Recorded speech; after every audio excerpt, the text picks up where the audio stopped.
Hello, have you missed me? Welcome to the Connected Leadership Podcast. It is our first live interview for quite a few weeks, actually. I had a whole spell at the beginning of the year where we had a load of guests in a few days, and a number of those were live streamed. A couple of them weren't for various reasons, mainly technical, as always. But I had lots of episodes in the bank, so I've had a bit of a break from the podcast recordings for a while. But we're back, and hopefully you're going to join us. So we are streaming live on YouTube. We're streaming live on Facebook. We're streaming live on LinkedIn. If you're joining us on any of those platforms, please drop a note in the comments to say hello. And as we get into our conversation, make sure you add your thoughts, your comments, and I will feed those into the conversation as I can. For those of you, for the benefit of those of you who are new to this, welcome. I'm Andy Lapata. I'm the host of the Connected Leadership Podcast.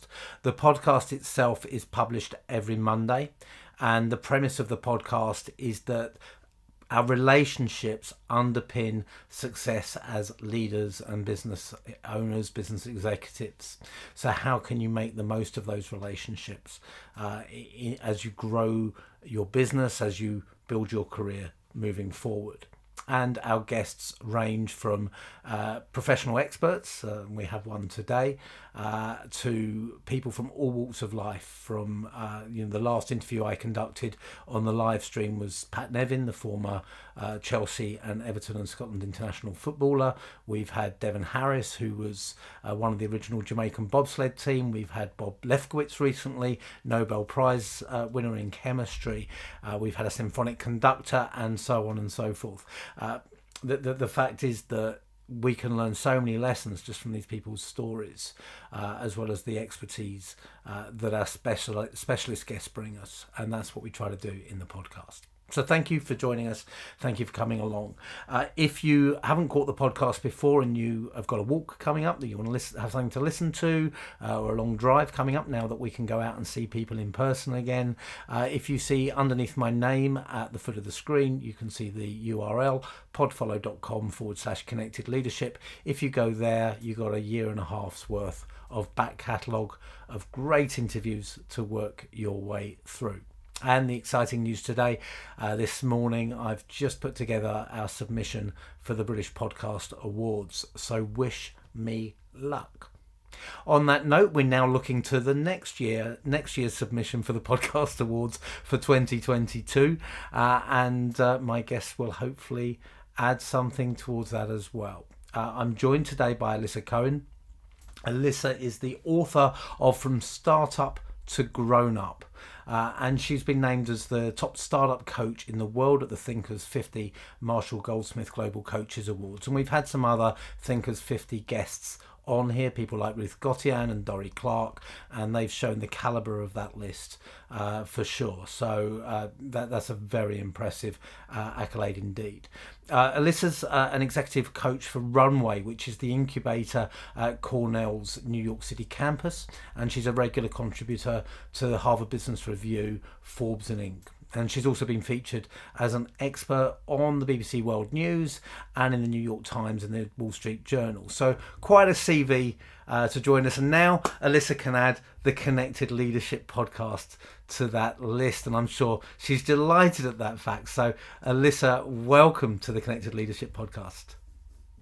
Thank you so much, Andy. It's so exciting to be part of your soon-to-be award-winning podcast. Well, let's hope so. Let's hope so.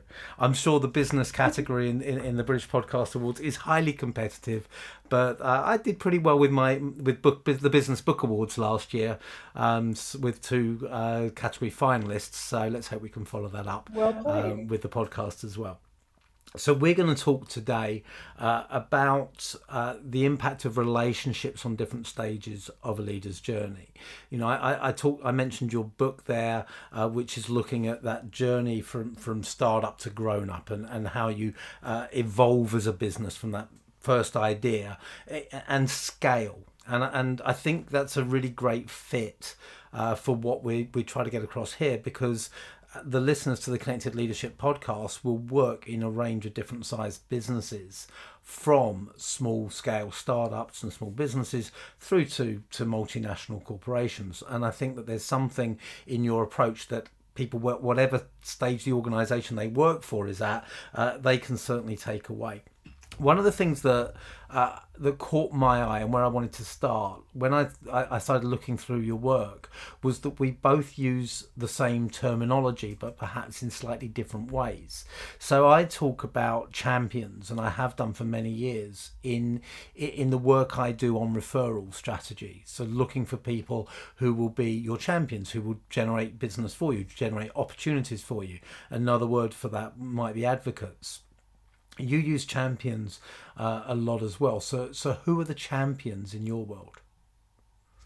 Oh, well, that's a great question. So champions in my world, I have so many, I'm so blessed and so fortunate to be surrounded by people who are helpful to me. And I would just say, and this of all people, you can be as successful as the people around you will allow you to be. So my top champions are Marshall Goldsmith, the legendary executive coach, someone you just mentioned, Dory Clark, my good friend and business partner, actually Ruth as well. And then I guess I would say other people. So my clients are my champions. They send referrals to me because they've benefited so much from the work that we do. And I would just say that anybody who, I sort of live in this world where I feel like I'm on everyone's team and everyone is on my team. And as such, I feel like I'm in a constant fluid environment where the relationships that I am able to nourish over the years can help me. And I, of course, can help them as well, which, as you well know, is really the most important element of networking. Definitely. And you talk about having those people around you to support you. And I love that quote, you're only as successful as the people around you allow you to be. Are you nurturing those champions with a specific purpose in mind? Or are you allowing the relationships to naturally evolve and lead you where you want to go? Definitely the latter. So literally this morning, I had a very impromptu and very quick call with a senior executive whom I had met at Web Summit. I was speaking at Web Summit in October in Lisbon, and I met her, and we've just been in touch a little bit. And then I was just sort of checking in to see, how are you doing? What's new? And she said, oh, you know what? Could I do a quick call with you? I said, sure. So she reaches out to me, so she gives me a call. And we talked about a specific question that she had around some strategy she was operating. I was helpful to her, and we went on our ways. So literally, nothing gives me more pleasure than to be helpful to somebody just when they need it. And literally, I am not worried at all about what will ever come from that relationship. And also, when I got off that call, I thought, I make friends wherever I go. I went to Web Summit, and I met a number of people who I'm still in touch with. And I'm going to Davos in May, and I'm sure that will be the same thing. And I just think it's both, it leads you to having a glorious life, to have those kinds of relationships and friendships. And also you can be super helpful. So if you're somebody who wants to serve, you can be helpful. And oh, by the way, the accumulation of all of that absolutely helps you over time. Are there ways in which you are more strategic in the way you build relationships? Do you sit down at certain points and say, I need to develop more relationships here, or I'm lacking a key connection who can influence this particular project? And if you are, how do you go about that while maintaining that authenticity? Right. Authenticity is so important. But of course, it's true. Recently, for some of the startup CEOs I work with, I've been thinking about, it'd be nice to be able to introduce them to more and more senior executives so they get a picture of what an executive excellent at a world-class level should look like. So recently, I've been thinking about how to activate my network more and have people in my network who I can quickly and easily introduce to those CEOs with just a 30-minute call. So the way I'm handling that, it's a very current situation, actually. The way I'm handling that is to kind of, step back and think about, how do I reach these folks? And do I need to put myself in different situations? Do I need to use the vehicles and the network I already have to meet a number of them. So that's how I think about it in a strategic way. But at the end of the day, it is also about, authenticity from the point of view of building business relationships, which are good for both sides. So you talk about the startup CEOs. I think that perhaps asking you how you build relationships, like someone asking me how I build them, might be a bit of a misdirect, because we both have established relationships already where we've got the support or the access to the support that we would need. Let's take one of your startup CEOs that you advise at Cornell. Let's say someone comes to you and they are launching a startup in a completely new world they haven't worked in before.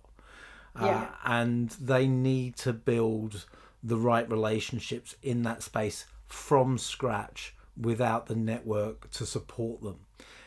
How do you advise them to go about that while balancing that short-term pressing need with the need to build relationships naturally and over a period of time, and to be able to come across as someone who has something to give as well as just needing those relationships for themselves at the moment? Yeah, it's a very timely topic because actually a young founder CEO, he's a new founder CEO. I've known him for 10 years, so since he was even younger, through this event that I typically, go to on a regular basis. So I've built up a lot of, friendships in that event. Well, he recently took on this new role, kind of as a co-founder and now a CEO of this company. And he reached out, first of all, he reached out to me because we've known each other for 10 years, right? So he kind of had the access to reach out to me. And he was wondering exactly that. I need to build relationships in the startup world, in the VC and investor world, and also in this industry. So what we did was we got on a call and I helped him think about, where does he already have? I think for everybody, you already have a network. Who does that network know who can help you? That's always a good start. Number two, you got to think about, where do these people hang out? Right. So they got to hang out in some way. And so, where do the investors hang out and how can I find situations to run into them?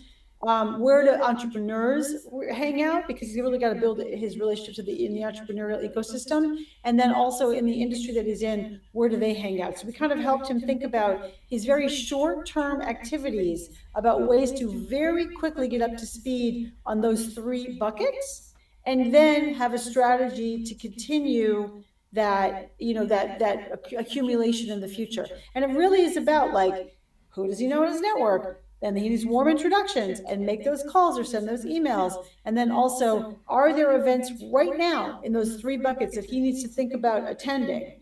And, it's like those short-term hits can be very useful. They also build momentum.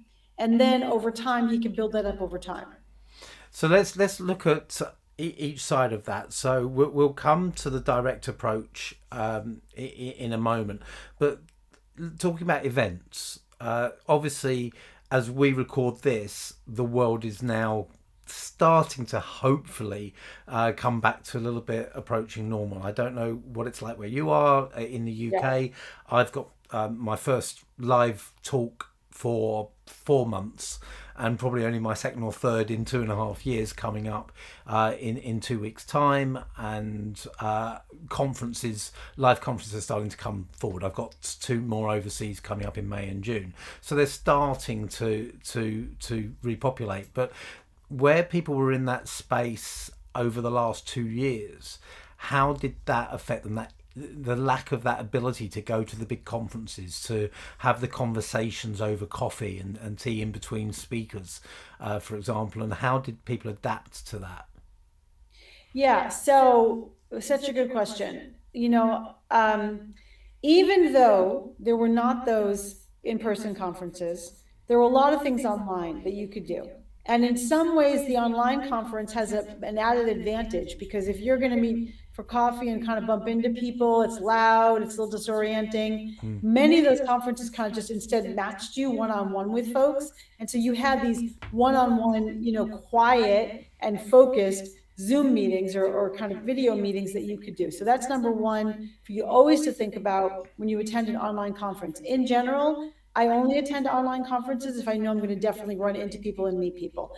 The second thing is, I wrote an article, 2 articles about this that you'd find interesting, both for Harvard Business Review. One is, how do you fill in those networking opportunities when there aren't any live opportunities? Number one, it's helpful to reach out to people from conferences in the past. They're not going to the conference too. It got canceled. So are they interested in continuing to network? You can reach out to a number of the speakers and other folks that would have attended the conference and say, hey, since we can't go to the conference, let's have a one-on-one coffee. You can also use that maybe to even create an online coffee or drinks, sort of cocktails yourself. So again, I also wrote an article about that for Harvard Business Review. How do you create a virtual cocktails environment and experience so that you can actually get a lot out of it and meet new people that way?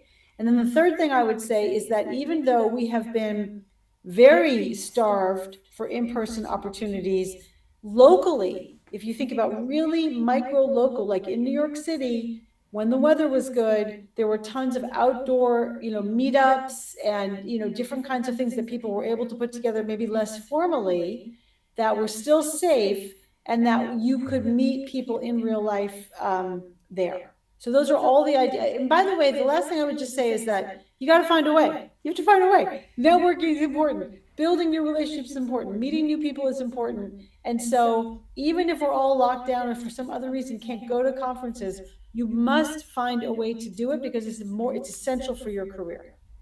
I think that point is so key because it's so easy to be the victim. It's so easy to just say, well, I can't do it because it's not there. Yeah. You look at people who succeed and they're not the victim. They've always found a way beyond other people. And everything that we talk about, people have done successfully over this period, over decades and longer. So always find the way. Do you think that we will take ideas and innovations from over the pandemic period and incorporate them more frequently into the way that we build relationships as we get back to normal? I definitely think so. So if you're like most people, you were doing these things by video, and then you realize that you could see your friends who live elsewhere by video, and you could always have done that, but you weren't doing it, right? So that's my experience. Again, I was hosting cocktails, every week for the pandemic for about 18 months. I and my friend Dory Clark, we hosted weekly get-togethers of people by video, so video cocktails. And we could have done that before, but there wasn't the context to do that. So now I'm sure we'll do more of that because the advantage is you are not constrained by location. And you're able to bring people together who really should meet, which is lovely to be a connector, even though one's in Oklahoma and one's in, California and one's in, New Jersey or wherever. So I think that will stay. I think the notion of online conferences there'll be an online component or a hybrid component. What do you think? No, I agree with you. As you talk about the weekly meetups, we talked about Ruth Gautian earlier, who was a regular guest on the podcast last year.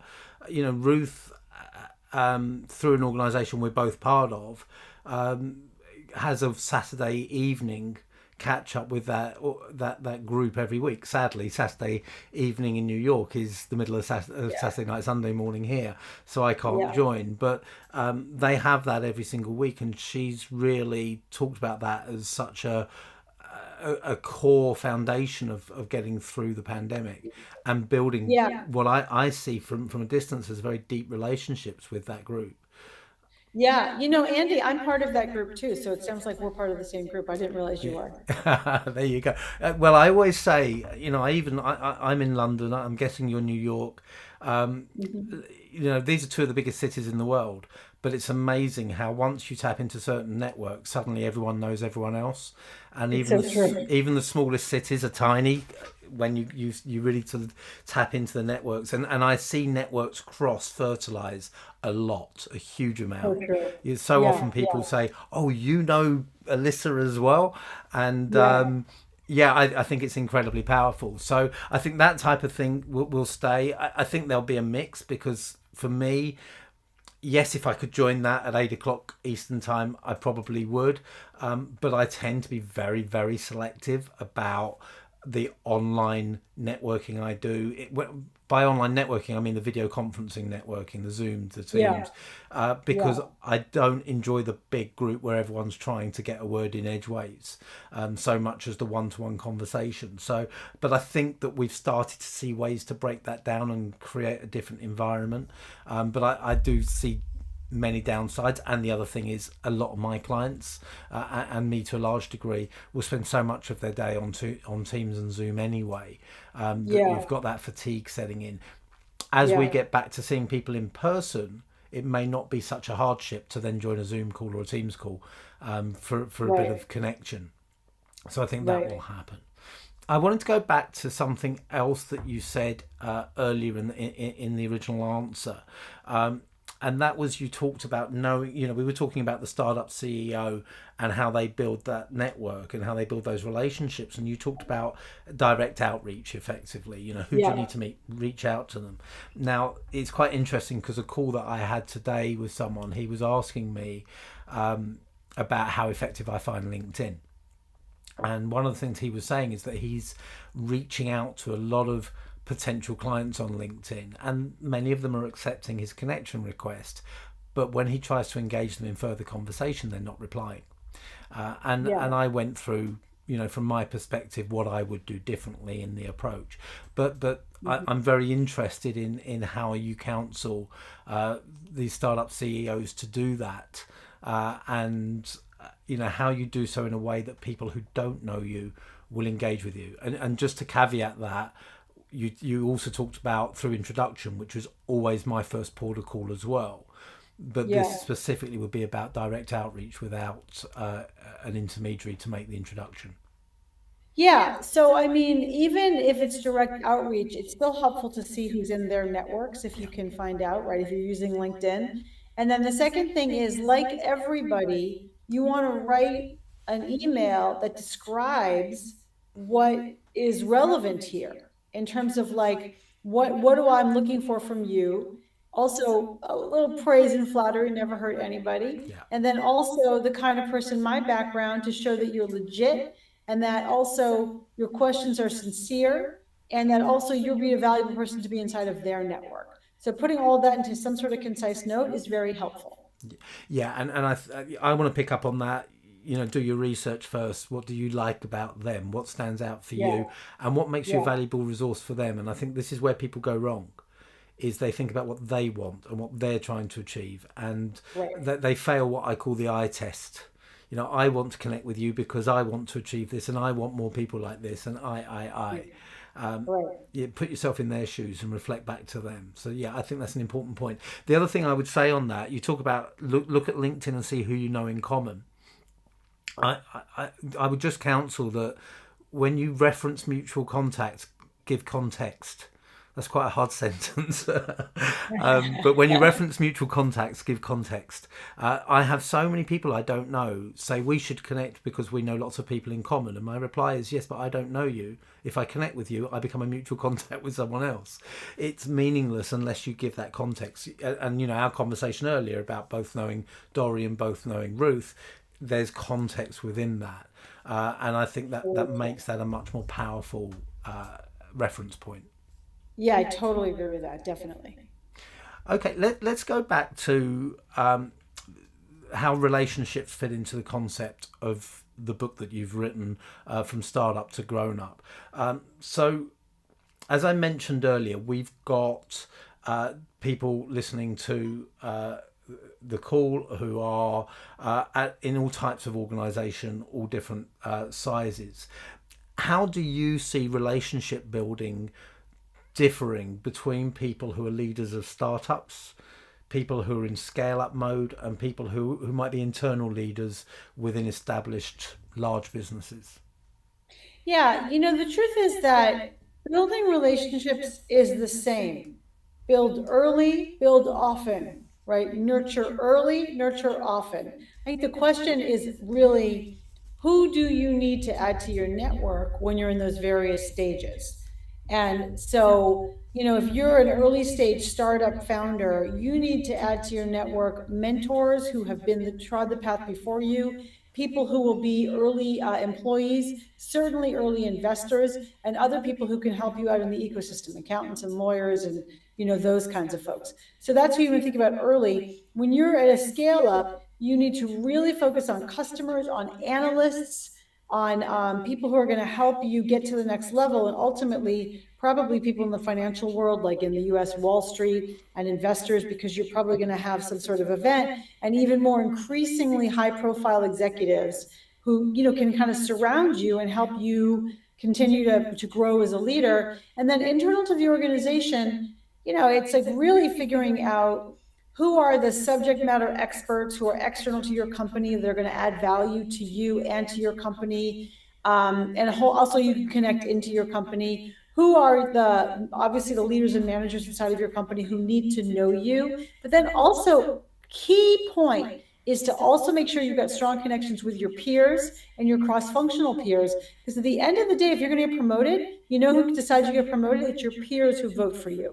It's kind of like this little known nuance inside of large corporations, but your peers have to be able to accept you as being promotable before anyone is going to promote you. And the last thing I would say is that it's just really important to just build a baseline of folks inside of your company cross-functionally, because when you have a question about marketing or about engineering, you don't want to go through channels. You want to pick up the phone and call Wendy, because Wendy's somebody who knows that kind of stuff. So I just would say that it's most important to be strategic as well as authentic in who can be useful and helpful to you as you are in those different environments. And one of my favourite sayings that I've heard comes from, and I've probably mentioned it on the podcast before, a lady called Carol Stone, who was the producer of Women's Hour and Any Questions on Radio 4, on BBC Radio 4.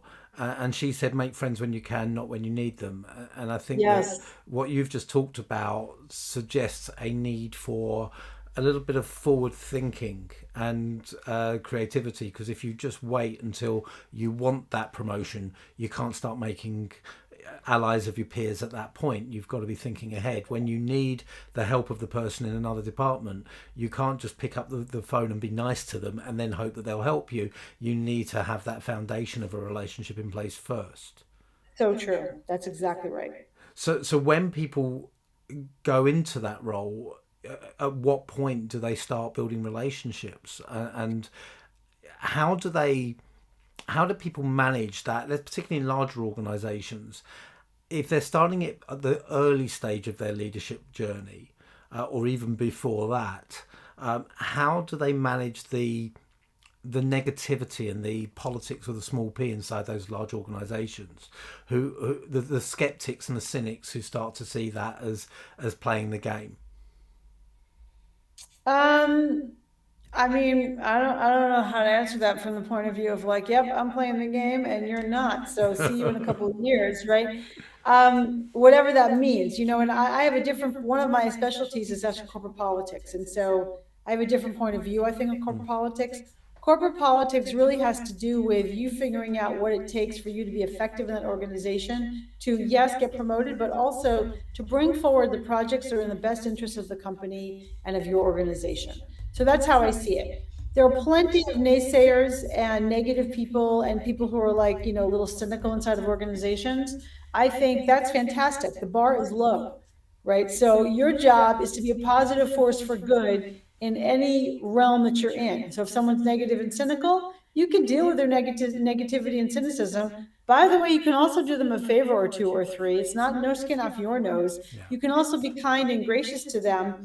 When I think about networking and also, sort of building social capital, I think about different currencies. So one currency is, of course, trading favors.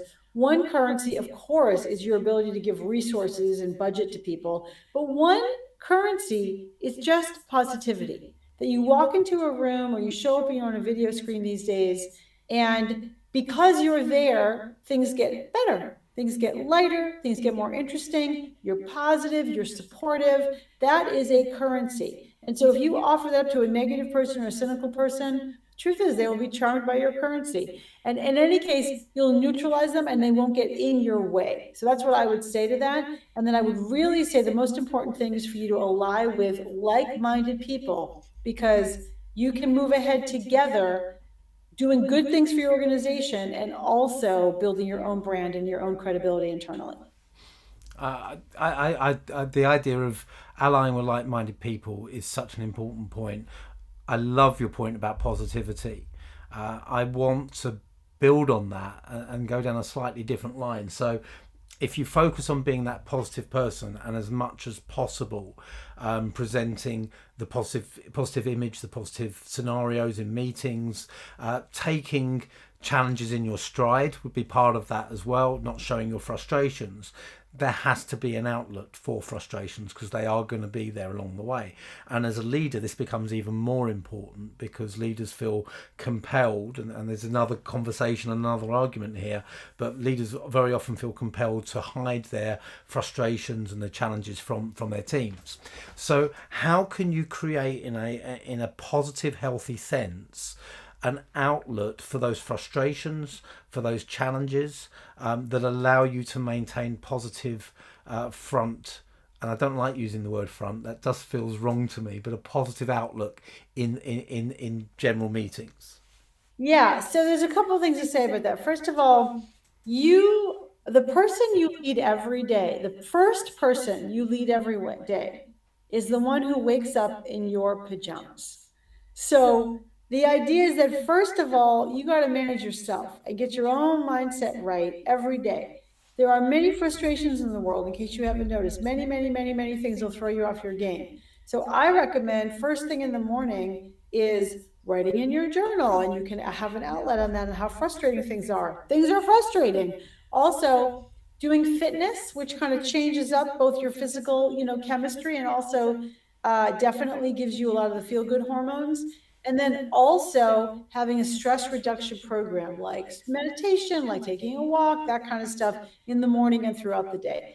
The second thing is that it's helpful to have a trusted colleague that you can super vent with, but you need to manage yourself, that you don't then turn it into I'm venting and I'm getting myself all wound up. There's a difference between I need to vent for 20 minutes and get it out of my system and then move on, as opposed to, oh yeah, these bad things, I'm kind of riling myself up over and over, and then you're the person who's awash in negativity. So managing yourself on that and finding that, sort of safe outlet is very important. And then I would also say develop your whole life.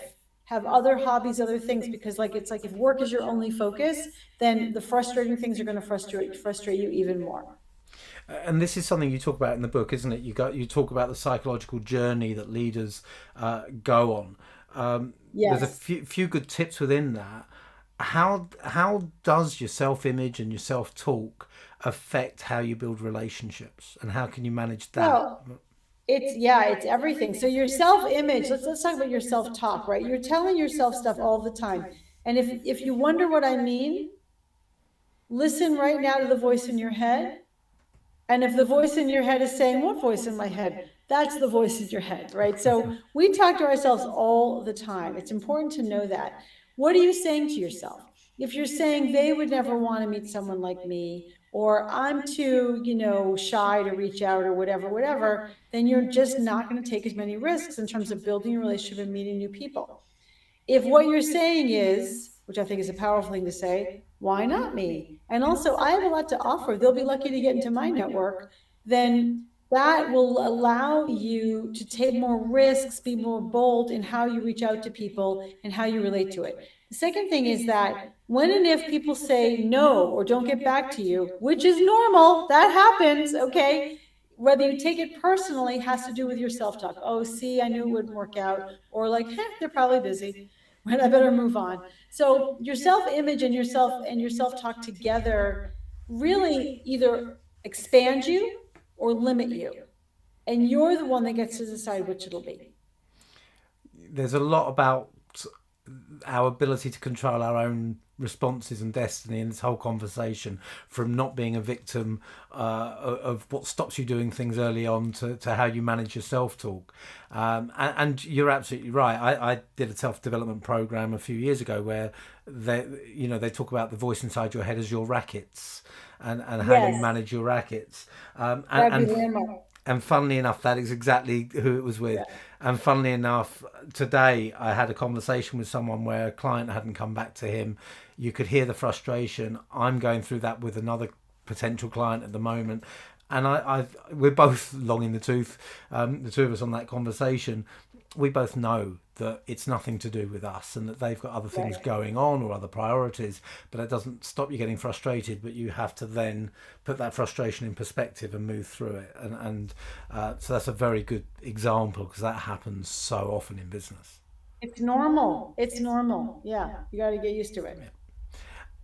Now, one of the biggest challenges I see in terms of professional relationships, particularly in that startup to scale up phase, is where you have issues between business partners. Yes. I've seen it over the years in my own family. I've seen it in my own businesses. I've seen it among friends, and it's a pretty common issue. Now, you've actually got a co-founder prenup, which I think is a wonderful idea. Can you tell us a little bit about that? Absolutely. So, what I say in my book, From Startup to Grown Up, is when you have a co-founder, you have a marriage, and you have to make peace with that. So, the secret to a good marriage is really having aligned on expectations and values. So when I say prenup, I kind of mean it tongue in cheek. It's not a legal document, but it is a sort of a questionnaire for each of you to fill out. Things like, how do we handle conflict? What is our long-term vision for this company? What kind of is the most important things to us? What are our values? What happens when we disagree? If you will have those conversations earlier, sooner rather than later, you will have a much more harmonious relationship in terms of the starting point, and also your ability to work things out as they inevitably come up will be more likely to happen. What would you say over the years are the biggest spark that create issues amongst co-founders?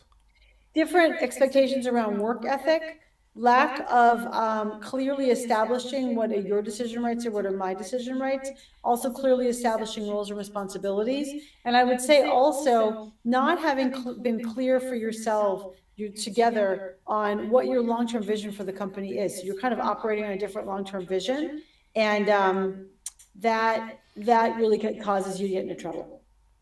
And what about where things change down the line? Do you think that a lot of these issues could be picked up very early with very clear communication at startup phase, or do co-founders' priorities often change as the journey goes on? Do you need a review process on a fairly regular basis?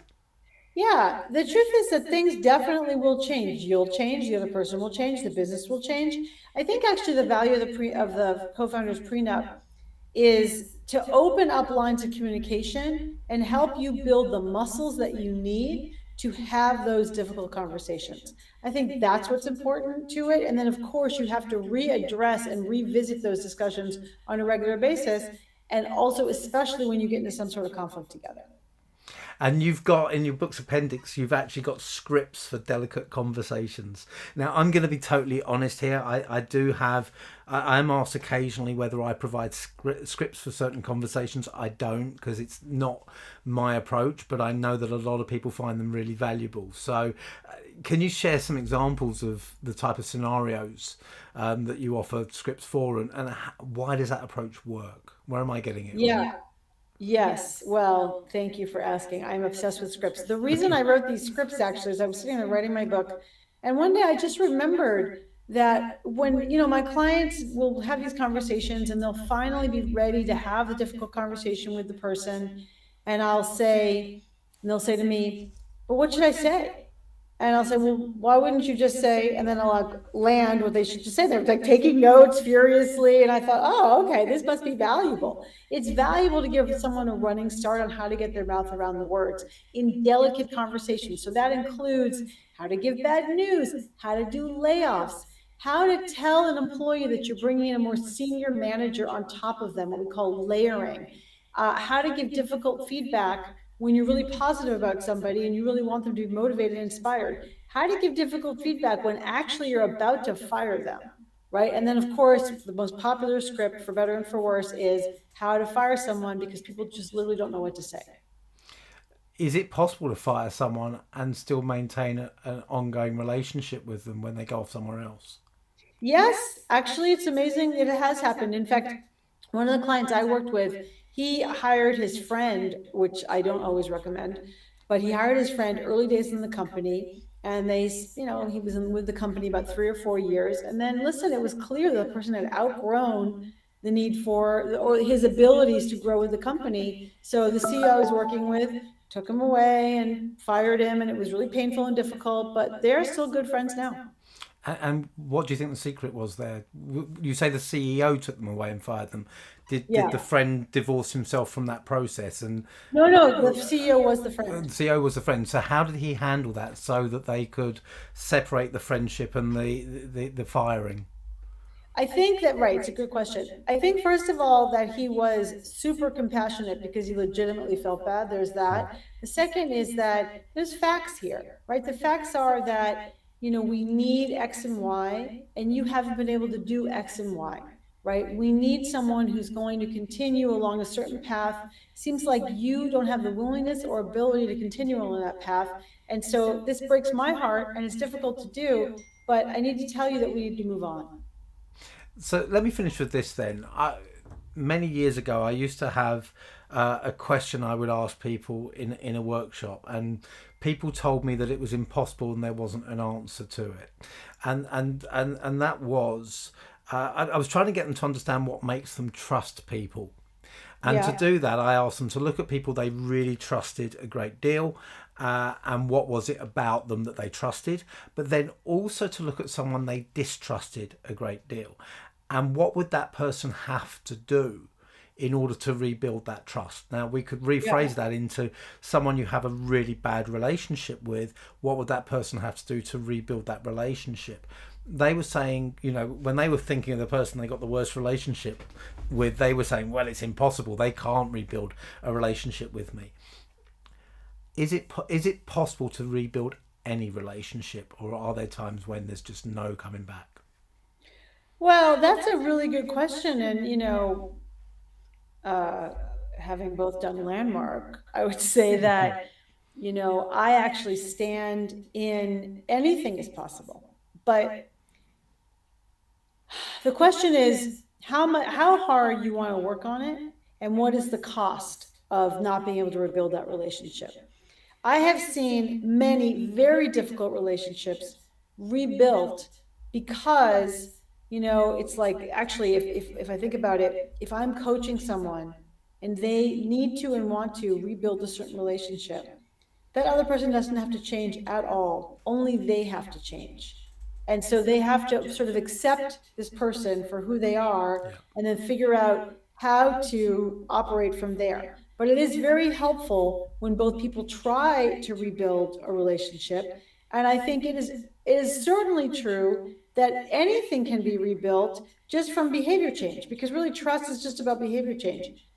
But I think it's very powerful what you're asking. What you've been asked is, who are the people you trust and what makes you trust them? Who are the people you don't trust and what makes you not trust them? And by the way, you're the person that we're talking to. Be that for everybody, right? Be trustworthy and don't be untrustworthy. But um, if you think to yourself, what would this person, so if I'm thinking of the person I'm coaching and nobody trusts her or him, and you'd say, what would this person have to do to regain your trust? People will give you a roadmap about what you would have to do to regain their trust, and that is enormously valuable. It all comes back to communication again, doesn't it? And I guess that Definitely. lies at the heart of what you're talking about. I think that's true. Alisa, thank you so much for your time. Really great insights.